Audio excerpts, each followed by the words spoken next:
Hello tout le monde, c'est Déborah de Daily Debbie et j'espère que vous allez bien.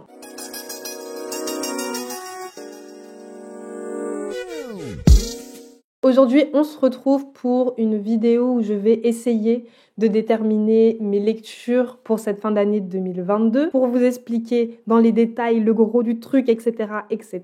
J'ai énormément de livres là qui m'attendent autour de moi, j'essaie de préparer tout ça, sauf que je ne sais pas lesquels je vais lire. Et dans une précédente vidéo, je pense que c'était pour le Mid-Year Freakout, je sais pas quoi, challenge, j'avais dit que j'avais une liste de livres que je souhaitais lire en 2022 et c'était un petit peu ça mon challenge, mon goal, etc.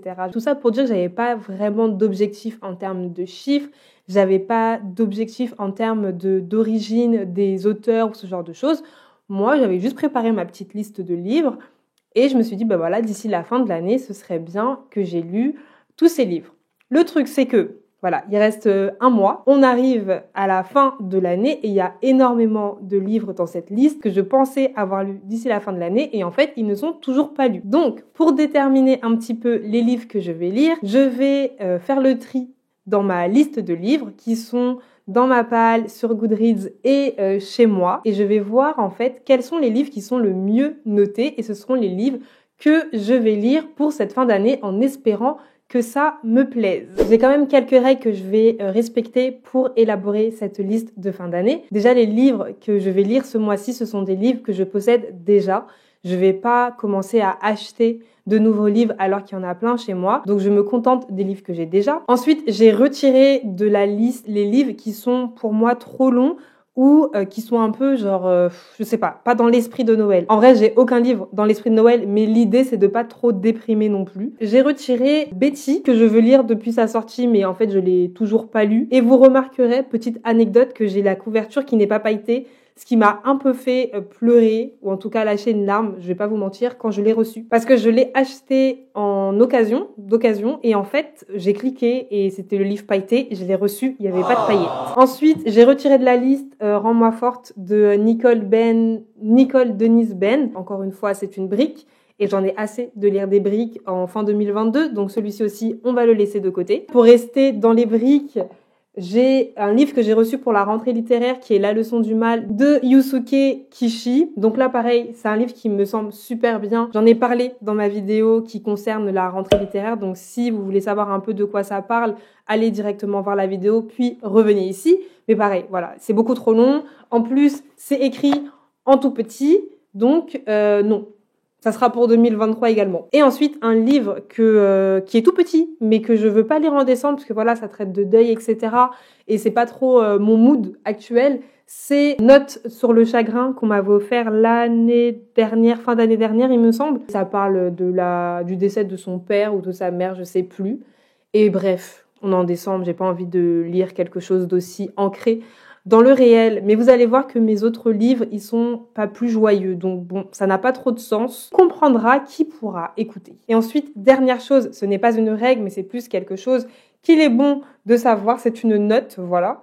J'ai acheté en octobre, fin novembre, 4 livres que je veux lire pour Daily des livres. Si vous n'avez pas encore rejoint le rendez-vous littéraire Daily des livres, c'est le moment.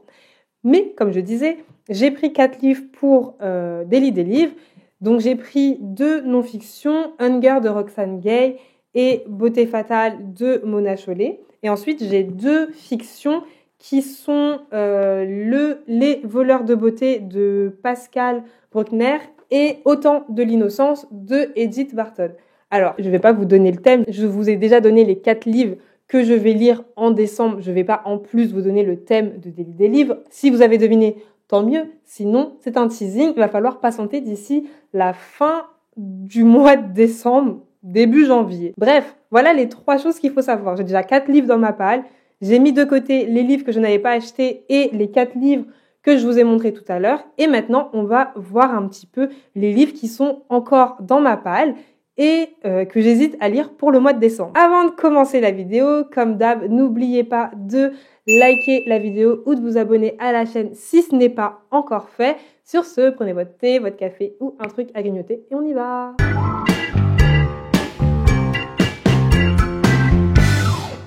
Donc, je vous partage avec moi mon écran pour que vous puissiez voir les livres qui sont actuellement dans ma palle.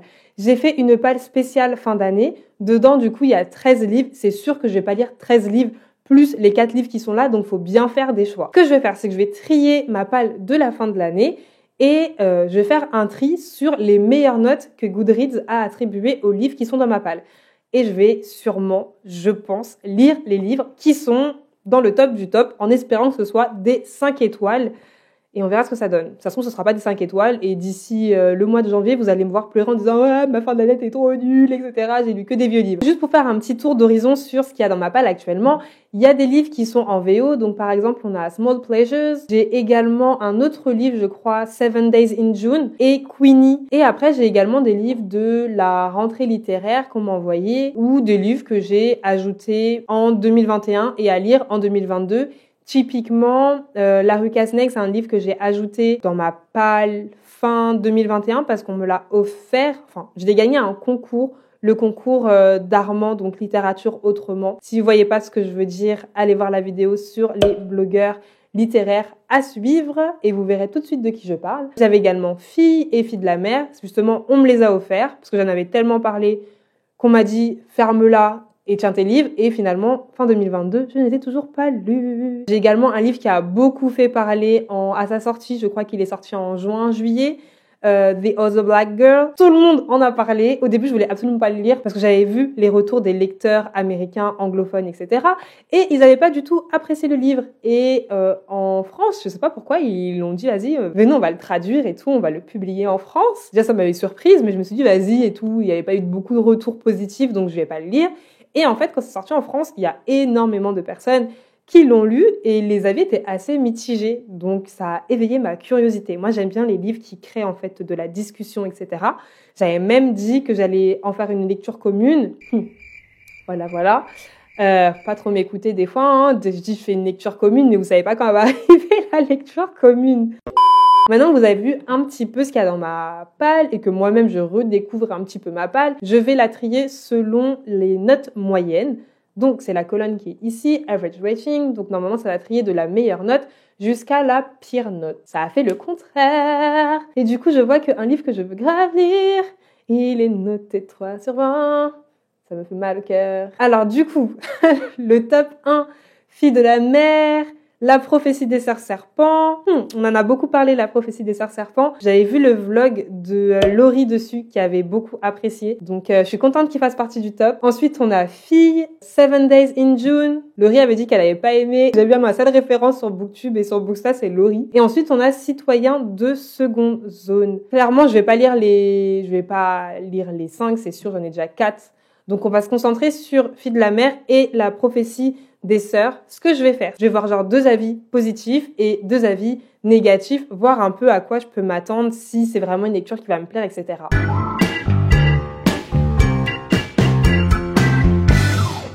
Du coup, allons voir ce que ça dit pour les Filles de la mer. Un petit topo pour vous dire de quoi ça parle. Il me semble que c'est un livre qui se déroule selon la Seconde Guerre mondiale, ou en tout cas durant une guerre. Et c'est des filles qui sont sur un bateau qui doivent faire plaisir aux hommes, si je dois dire ça, je pense, gentiment. Je sais plus trop, je pense que je raconte de la merde, donc regardons un petit peu ce que dit le synopsis. Je sais qu'il y a une histoire d'agression, etc. C'est moi qui ai dit il y a quelques minutes, je ne veux pas lire un truc déprimant. Me voici à mettre dans ma palle de décembre Filles de la mer qui parle de guerre, de femmes qui sont maltraitées, etc. Zéro Déborah, vraiment du n'importe quoi. Du coup, le synopsis, on va le redécouvrir ensemble parce que même moi, je sais plus de quoi ça parle. J'ai voulu faire la meuf et tout. Ouais, je vous donne le synopsis, je l'ai en tête et tout. Non, je l'ai pas. Donc, il est parfois plus difficile de respirer en dehors de l'eau que dans les profondeurs des vastes océans. Sur l'île de Jeju, je sais pas si ça se prononce comme ça, au sud de la Corée, Anna et sa petite sœur Amy appartiennent à la communauté Anyao. Sorry, je sais pas du tout comment on prononce ça. Notre mythe qui a fait du coréen, mais bon, passons. Et je me fatigue, je vous dis, je vous lis le synopsis et je fais 10 000 commentaires. Je reprends. Sur l'île de Jeju, au sud de la Corée, Anna et sa petite sœur Amy appartiennent à la communauté au sein de laquelle ce sont les femmes qui font vivre leur famille en pêchant en apnée. Un jour, alors qu'Anna est en mer, elle aperçoit un soldat japonais sur la plage qui se dirige vers Emi. Aux deux filles, on a maintes fois répété de ne jamais se retrouver seule avec un soldat. Craignant pour sa sœur, Anna rejoint le rivage aussi vite qu'elle le peut et se laisse enlever à sa place. Ouh, c'est sombre. Elle devient alors, comme des milliers d'autres Coréennes, une femme de réconfort en Mandchourie. Purée, mais je vous avais dit la vérité. Oh là là là là là là. Je suis trop fière de moi. Je vous ai dit quoi tout à l'heure? Je vous ai dit, il me semble que c'est un livre qui se déroule selon la Seconde Guerre mondiale, ou en tout cas durant une guerre. Et c'est des filles qui sont sur un bateau qui doivent faire plaisir aux hommes. Alors déjà, j'avais l'histoire bien en tête, c'est ça.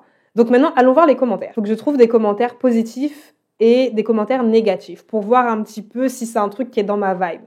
Je vais pas m'amuser à traduire, donc on va faire un petit filtre, commentaires français. Et ensuite, on va voir les commentaires 5 étoiles. Il y en a quand même pas mal des commentaires 5 étoiles. On a un commentaire qui dit « Je recommande très chaleureusement ce livre.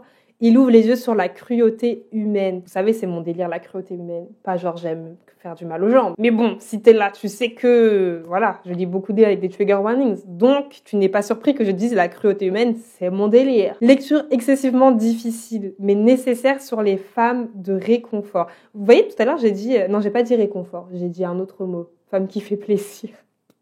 Bref, ouais, ça va être difficile, ça se sent. Coréenne enlevée par les Japonais pour servir de aux soldats pendant la guerre de Corée, pour un public averti, très violent, très cru, mais aussi très doux et poétique. Vous voyez, c'est la petite touche, c'est la petite touche de décembre, la petite touche de Noël. C'est doux et poétique. C'est ça qu'on aime à Noël, c'est ça qu'on aime. Ça laisse une grosse claque qui m'a mis en PLS. Ouais, c'est ça, des lectures impactantes. Ça, c'est un truc, je kiffe. Là, on a un autre avis qui dit 5 étoiles. J'avais l'impression de me retrouver sur les îles de Jeju. Ben, moi, j'y suis jamais allée, donc bon, pas sûr que je sache à quoi ça ressemble. J'ai l'impression de ressentir la violence de leur histoire. C'est un récit bouleversant, captivant.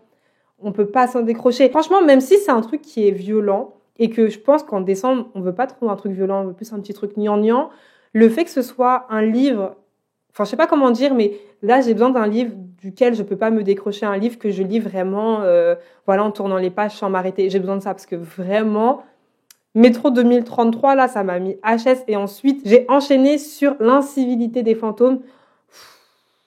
Ouloulou, c'était trop dur. Faut que je vous en parle de ce livre aussi. Elle dit aussi, j'ai beaucoup appris sur l'occupation japonaise en Corée. S'il y a des personnes qui sont intéressées par ça, sans forcément avoir l'aspect trigger warning, je recommande Pachinko. J'en parle souvent de Pachinko. J'ai même fait une vidéo sur Pachinko et ça traite exactement de ça. C'est les Japonais en fait qui ont envahi, qui ont occupé la Corée et ensuite la Corée, comment elle a survécu à la Seconde Guerre mondiale, tout ce qui s'est passé, etc.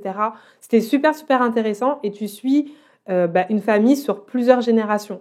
Si c'est un sujet que vous connaissez pas et que vous avez envie d'en découvrir plus, franchement, lisez Pachinko. C'est pas aussi violent que les commentaires que je vois là, clairement. Et même s'il y a des aspects qui sont durs, c'est-à-dire qu'on va parler de guerre, etc., on n'est pas vraiment dans le fond de la guerre. En fait, on suit des personnes qui sont encore dans les territoires, là où il n'y a pas vraiment la guerre, en fait. Ils vivent la guerre, mais différemment. C'est plus des questions de comment on va se nourrir, les hommes qui partent en guerre alors que les femmes restent au pays. C'est plus ce côté-là, niveau guerre, qui est abordé.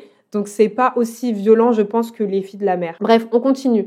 Je vais passer aux avis un peu négatifs pour nuancer, parce que c'est bien beau de voir les 5 étoiles, mais il faut également voir il n'y a pas de 1 étoile.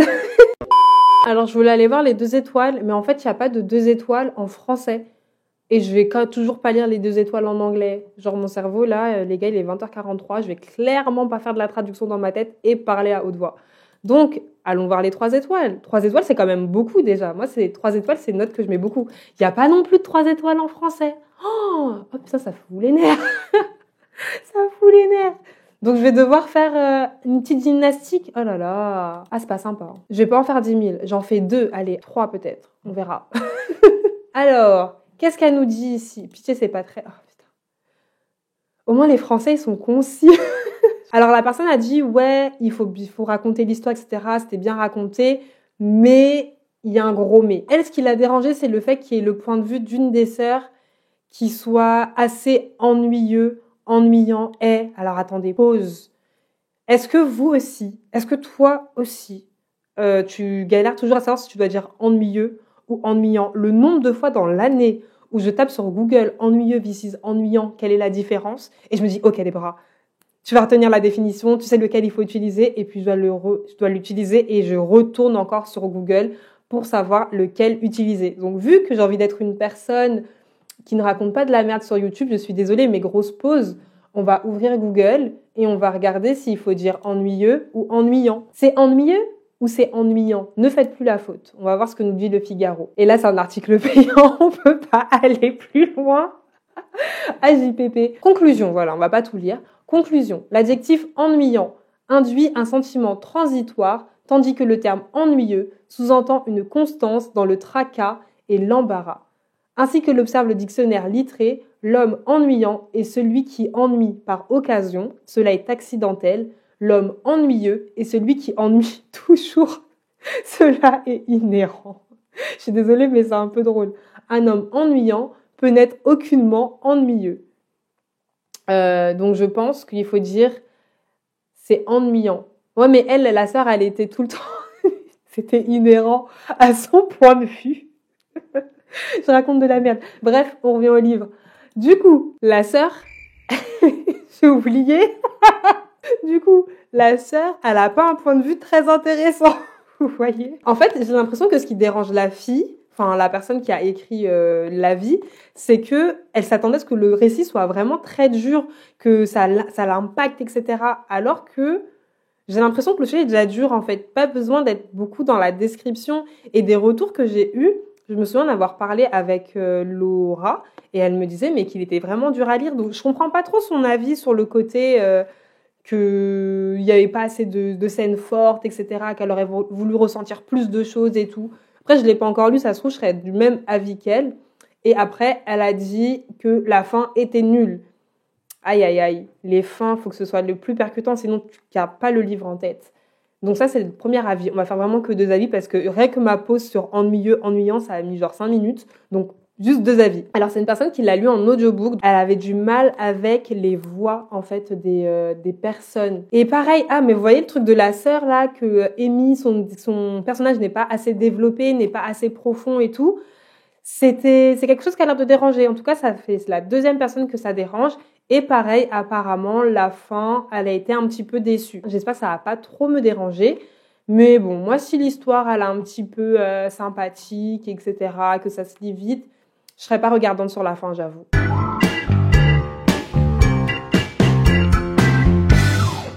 Le 2e livre de la liste, c'est La prophétie des sœurs sorcières. Donc ça, c'est un livre qui a vraiment eu un bon retour, enfin de bons retours.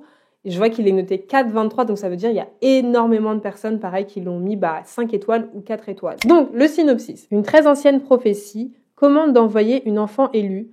Les phrases sont longues. Une très ancienne prophétie commande d'envoyer une enfant élue dans le passé afin de rencontrer une sorcière multimillénaire, gardienne de la Martinique. Seul ce voyage temporel sauvera son île de la malédiction. Dans la torpeur et l'ennui de son été, Naïla, en vacances en Martinique chez sa grand-mère, tombe sur un vieux secret de famille. Une magie ancestrale la projette au cœur du XVIIe siècle. À cette époque, elle rencontre Nonoun, je sais pas comment ça se prononce, jeune chamane Kalinago confrontée à la violence des colons. Funmilayo, prêtresse Yoruba, déportée sur l'île comme esclave, et Rosène, paysanne bretonne, arrivée dans la colonie après avoir été accusée de sorcellerie. Réunies dans une quête désespérée de liberté, les 4 jeunes femmes découvriront la puissance de la sororité face à l'oppression et tenteront, à leur risque et péril, de changer le cours de l'histoire. Le synopsis était un peu long. Il y avait des phrases vraiment, j'attendais une virgule pour pouvoir respirer. Je suis sûre que ça s'est entendu. Alors, Alors, petit shade juste pour toi, Laurie. Le 5 octobre, tu as écrit 5 étoiles, chronique à venir. Nous sommes le 30 novembre. S'il te plaît, madame, écris ta chronique. Quelqu'un qui nous dit j'ai pleuré, bye. Ok. Donc de l'émotion, c'est ce que je comprends. C'était incroyable, des personnages touchants, attachants, une belle histoire, il y a de l'espoir. C'est ça qu'on attend à Noël. Un livre plein d'espoir. En plus, je suis désolée, mais la couverture un peu verte et tout, ça fait pas Noël aussi, c'est le sapin. C'est le sapin de Noël. Je me dépasse. Ensuite, qu'est-ce qu'on a? De l'authenticité, de l'histoire, etc. Ouais. Là, la dame, elle a tout mis dans son commentaire. Après, voilà, quand même, des trigger warnings, esclavage, racisme, etc. Mais bon, c'était à prévoir. D'autres personnes qui disent c'était trop bien, 4 points de vue. Ah, j'ai du mal avec les histoires qui ont beaucoup de points de vue. C'est un truc, je sais pas si toi aussi, c'est un truc qui te perturbe, mais moi, quand il y a plein de points de vue, il y a souvent un personnage, je trouve, qui est moins développé que les autres. Et ça, c'est quelque chose qui me perturbe. 2 points de vue, ça va. 4, ça commence à être compliqué pour moi. Voilà, l'aspect fantastique est travaillé. Encore l'histoire, les rebondissements, le suspens. Il y a du suspens, les gars, il y a du suspens. Bref, excellente lecture. En plus, ça se passe aux Caraïbes. Parfait. Ok. Est-ce qu'il y a des avis négatifs? Voyons voir. S'il n'y a pas de 1 étoile. Là, on a un avis qui dit 2 étoiles. Les sujets sont intéressants, mais j'ai dû me forcer, pour avancer dans l'histoire. La lecture était compliquée. Ok. La personne n'a pas dit pourquoi. Moi, j'aurais bien voulu savoir pourquoi. Il y a 4 personnes qui ont mis 3 étoiles. 10 personnes qui ont mis 4 étoiles et 15 personnes qui ont mis 5 étoiles. Mais il n'y a pas beaucoup d'avis, c'est dommage. Je vois que ça fait quand même 40 minutes que je filme. Je voulais faire un 3e livre. Je sais pas si ça en vaut la peine parce que on sait tous ici que je vais pas lire 7 livres en fait en décembre.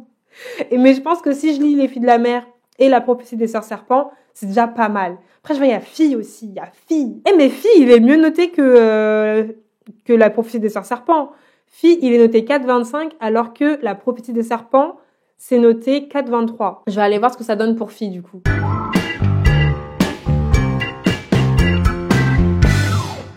Je ne sais plus du tout de quoi ça parle. Idem, on me l'a offert parce qu'on m'a dit Débra, tu parles trop du livre, tiens. Mais je ne sais plus de quoi ça parle. Je ne sais pas si vous avez vu, j'ai failli m'assommer. Ça m'aurait fait mal. Je vais verser une petite larme. Petit synopsis. Fille, non féminin. 1. Personne de sexe féminin considérée par rapport à son père, à sa mère.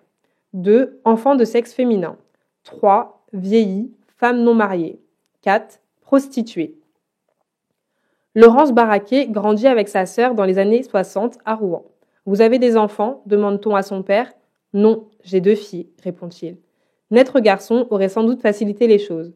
Un garçon, c'est toujours mieux qu'une garce. Puis Laurence devient mère dans les années 90. Être une fille, avoir une fille, comment faire? Que transmettre? L'écriture de Camille Laurence attend ici une maîtrise exceptionnelle qui restitue les mouvements intimes au sein des mutations sociales et met en lumière l'importance des mots dans la construction d'une vie. Waouh, que c'est profond. J'avoue, c'est celui qui me donne le plus envie. Je pense que c'est lui que je vais lire en décembre. On va voir quand même les avis. Je commence à parler, tout ça, mais allons voir les avis. Déjà, il y a beaucoup de notes dessus, mais que 166. Bon, 166, je pense qu'on va trouver des 5 étoiles et des 1 étoile. Je pense qu'il n'y a que du français. Ah, il y a des trucs en anglais. Oh, c'est bien les anglophones. Vous lisez de la littérature française et tout. Alors, 5 étoiles. On continue dans les livres qui s'apparentent plus à des géants de claques dans la gueule qu'à des livres. Ah, c'est ça qu'on aime. Une personne qui a dit j'ai pleuré toutes les 10 pages. JPP. Non mais madame, faut retenir ses larmes un petit peu. Alors, c'est un livre qui parle de sexisme, de misogynie. Bon, en même temps, le père, il a dit il a pas d'enfant, il a des filles. Donc bon, j'ai envie de dire, dès le synopsis, on voit un petit peu vers quoi ça va aller. On parle de violence intériorisée. En fait, c'est plus, dans l'avis qu'elle donne, j'ai l'impression, elle dit que c'est vraiment quelque chose, un peu comme un... Ah, j'ai pas les mots. C'est pas grave. Bref, j'ai l'impression que c'est plus un témoignage, c'est le mot que je cherchais. Elle dit que en tout cas, c'est très bien raconté. Ça parle des normes sociétales, ça parle des petites réflexions qu'on nous fait à chaque fois. T'es hystérique, fais pas ton intéressante, t'arrêtes de te victimiser. Voilà, c'est vraiment la vie d'une femme, quoi. C'est tout ce par quoi on est amené c'est tout ce... J'arrive plus à parler. C'est tout ce qu'on est amené à traverser. J'ai grave bugué. Il est temps d'aller manger.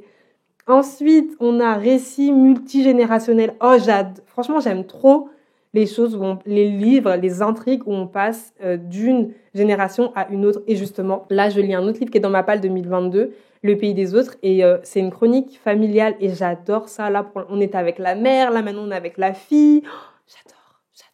Voilà, récit multigénérationnel, c'est un truc qui me plaît. On parle de sexisme, c'est un truc qui me plaît d'avoir le retour de femmes, etc., qui arrivent à raconter tout ce par quoi on doit par tout ce par quoi on passe et tout. J'aime trop ce type d'histoire. Il y a des passages écrits à la deuxième personne. Ok, donc elle avait l'impression limite on lui parlait et tout. Oh là là là là là là là là. Ça, je sens que je vais aimer.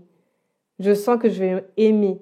La personne, elle a dit, j'ai mangé ce livre. Ouïe, ouïe, ouïe. Est-ce qu'il était délicieux? Apparemment. Pourquoi j'ai un 4 étoiles? C'est supposé être un 5 étoiles, là. Bref, en tout cas, elle l'a mangé comme un bonbon. J'aime bien.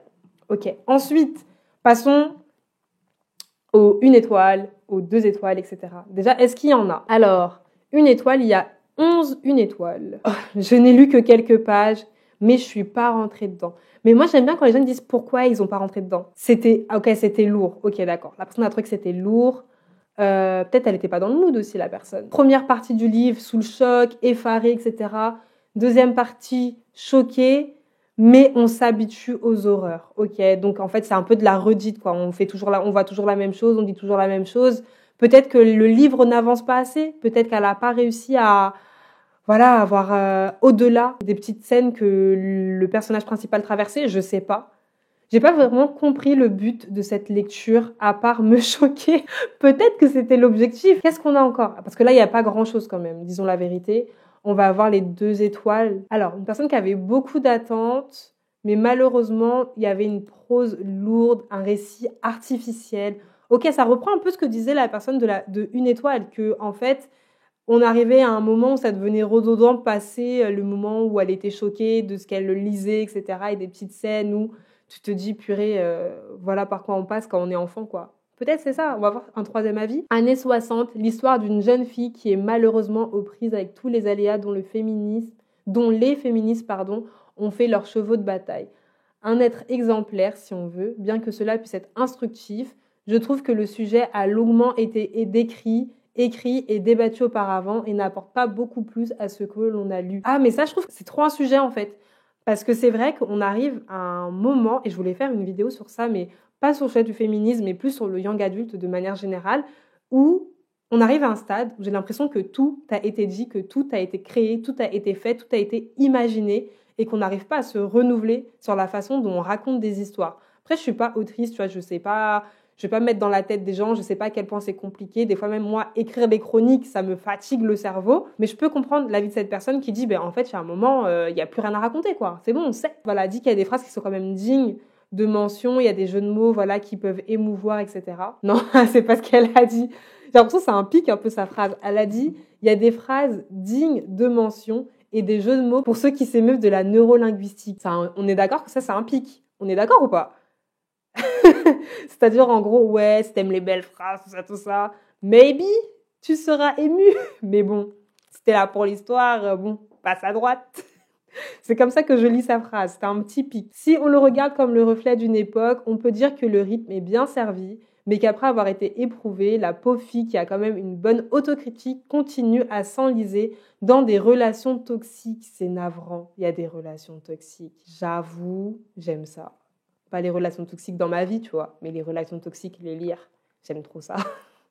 Parce qu'en plus, elle a dit qu'elle fait des autocritiques. Donc, ça veut dire que le personnage principal, arrive à analyser ce qu'elle vit, tu vois. Elle sait que c'est pas bien, mais elle continue d'aller encore et encore dans ça. Non, le livre m'intéresse, même les avis négatifs, en fait, me donnent envie de lire Fille. On est là et tout ça, on rigole. 21h05, moi je n'ai toujours pas mangé. Est-ce qu'il y a un des 3 livres? On avait Fille, on avait La prophétie des serpents et on avait également Fille de la mer. Est-ce qu'il y en a un des 3 que tu as lu? Est-ce qu'il y en a un des 3, au vu des commentaires que j'ai lus, que tu me recommandes plus que l'autre? Et est-ce que les 4 livres qui sont là et que je t'ai présentés vite fait, juste les titres, je ne veux pas trop en parler parce que je pense qu'au-delà du petit rendez-vous des livres, peut-être que j'en ferai une vidéo. Donc, est-ce que tu as deviné le thème? En voyant les titres, en voyant les couvertures? Dis-moi tout ça en commentaire. Bref, on va se quitter ici. J'espère que tout ça t'a plu. Si c'est le cas, envoie-moi un petit peu de force, like la vidéo. Si tu ne l'as pas encore fait, abonne-toi à la chaîne. Sur ce, on se dit à la prochaine. Je vous envoie des cœurs sucrés. Tchuss!